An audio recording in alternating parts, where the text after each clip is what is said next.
Hi, I'm TC Ryan, and this is the companion video for practice 10 of 15 practices for living the life you want, self-care. I want to spend a moment with you talking about an interesting issue that I think has been problematic for a lot of people who've either grown up or been converted to certain parts of the Christian movement. For many of us, there's been an ambivalence about how we live our lives in this world. I don't mean about behaviors, I mean about how we care for or take care of our lives.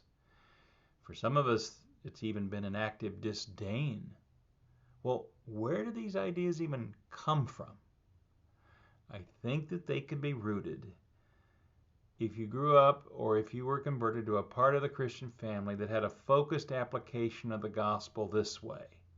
Salvation is going to heaven instead of hell when you die. I think that's a short-sighted view of what salvation is. When we read the Gospels, and really when we pay attention to what Jesus teaches, one of the threads that's so important in his teaching is the kingdom of God, meaning that realm where the rule of God is observed and enjoyed. The kingdom of God, as Jesus teaches it, is not in the life to come or reserved for the life to come. It's here among us, and it's meant to be in us. It's not simply and it's not only something we will experience in the next life. We're meant to experience the kingdom of God in this life. One day Jesus was asked if there was a most important commandment in the Hebrew Torah, and he responded, yes, there is. Love the Lord your God with all your heart, with all your soul, and with all your mind. This is the first and the great commandment, he said. And then he said there's a second like it. You shall love your neighbor as yourself. On these two commandments, Jesus said, depend all the law and the prophets. I don't know if you realize it, but that's quite a thunderous statement that he's making.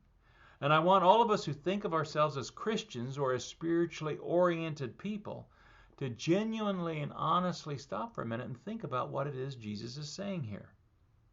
This is important teaching, not just for Christians, but for Jews, for Muslims, and for anybody who regards Jesus as a source of wisdom and inspiration. What Jesus is saying is that loving God holistically with every part of our lives is the most important thing that we can be doing. Every part of us belongs to God, is what he's saying, and every part of us is meant to engage and respond to the divine being with affection, with devotion, and with attention. And then he goes on to say, love your neighbor as yourself. Now, loving one another is a major tenet in Christian writing and in the Bible. But let's not overlook the distinct implication in this commandment that we're also to love ourselves. Clearly, we're to love ourselves because we are so clearly loved. John says in his epistle, we love because God first loved us. The genius, I think, of Christian spirituality and the recovery movement is the holistic nature of it. It involves all of our lives, all of our being. It comes from the Creator to all creation loved us. We are created to love and to be loved. We were born to experience love, goodness, and belonging. And part of our loving is taking care of our lives.